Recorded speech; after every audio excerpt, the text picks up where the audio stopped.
the administration will go straight and attack the teacher. And they start exchanging bad words in the presence of the child.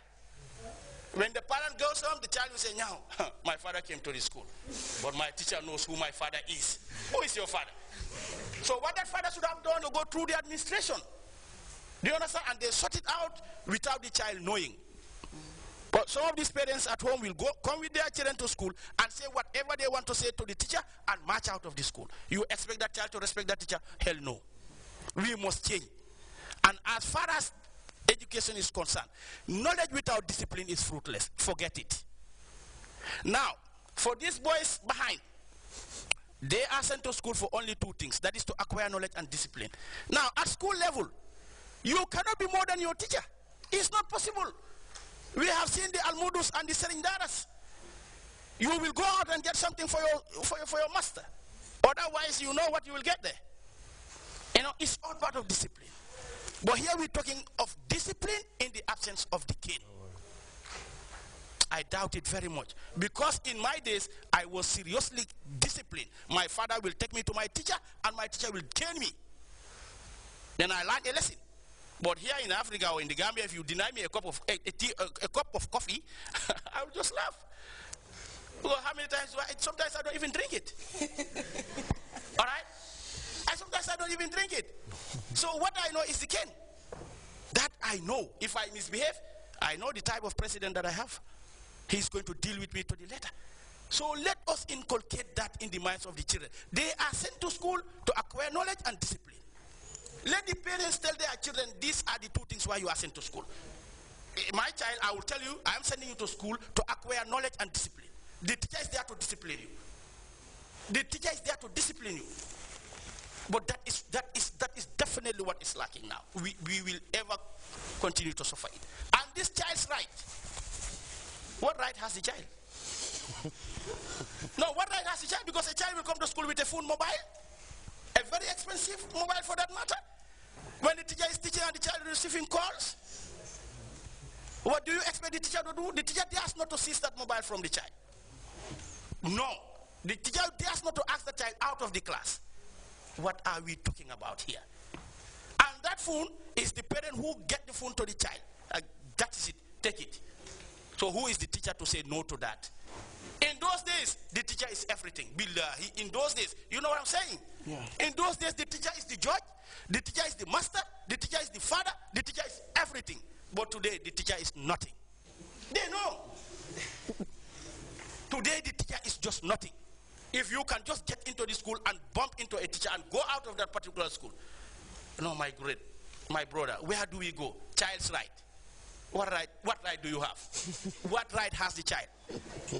What right has the child? If the child knows this, that I am sent to school for only those two things, there will be changes. But without the child knowing this, it's always a problem. It's always a problem. I'm very sorry, so that, colleagues, but there's a difference between rights and privileges. Yeah, but they don't. Some of them don't know. Sorry, let me come in. Some of these children, you talk to them, they'll say, they'll tell you if it's my right. They don't know what a right and a privilege is. So that's where they cannot distinguish between a right and a privilege. That's where we need to differentiate both, and you know, because we have to figure out a way to get through to these children. And I think this is what this conversation is all about. Oh, yeah. And I think we have to be also very careful. We can be very passionate about some of these issues, and sometimes we might even experience a parent coming and doing exactly what you say. That's and exactly I know it's a problem. But I think as a society, every society has problems. I think what we need to do as people, sit back and try to figure out where we're going, what's the problem, what we need to do, and also the parties that are involved to sit down, especially the parents and the teachers, to be able to have a dialogue, to talk about some of these issues that you're talking about, which I know is very, very real, but every person that is on this earth have rights. The children have rights too. We might not, want to believe that. But then we have to be able to differentiate the privileges with the rights. It's not your right to come to the class and disrupt the class. That's not a right. When you're talking about the rights of the child, you are talking about rights to education. You are talking about rights, the rights that govern children against violence, rights that prevent children from being molested, rights that really prevent children for them, to be the education, to be little children and know what it's like to be little children. These are all the rights, and yes, children do have rights as much as we adults have rights. And it is up to us, the adults, to really differentiate that and teach them the difference between a right and what is your privilege. And even not only parents, not only children, even adults need to be taught that here in this country. Because just because you are given something doesn't mean it's your right.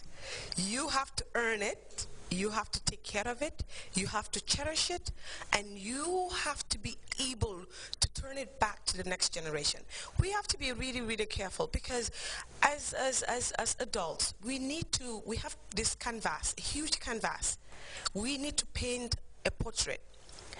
And this portrait has to involve so much about hope. And it has to also include so much about success and what can progress, so that we will be able to present this picture to the next generation. And the next generation can look at us and respect us for what we have done. Until we're able to do that as a nation, as adults, to really paint this beautiful picture and give it to the children, and the children know this is something precious that has been done. We cannot do it by being very, we can be passionate about it, but we cannot be so like, it has to be done. This is, because we live in a different environment. There's technology. The way things have been, it's not the same.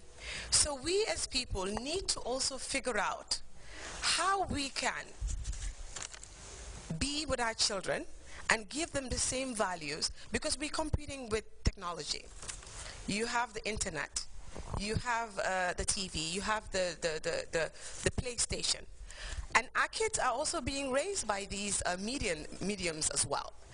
So we as parents really need to sit back and try to figure out how can we still incorporate these in our homes, but still keep the values that make us who we are.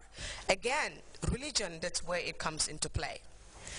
If you're a Christian, you teach your kids into the faith.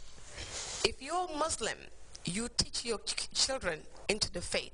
The fundamental values that makes a Muslim: discipline, respect, love for your neighbor. And also education, not only in the English form, but also in the informal form. And when you teach them about religion and what is their position in society, and you instill that in your children when they're very young, you're talking about praying at a time when you need to pray, and then you live that you live that life too. So it becomes part of your household. And there is that discipline, and this is what is expected of me, and this is what my religion says.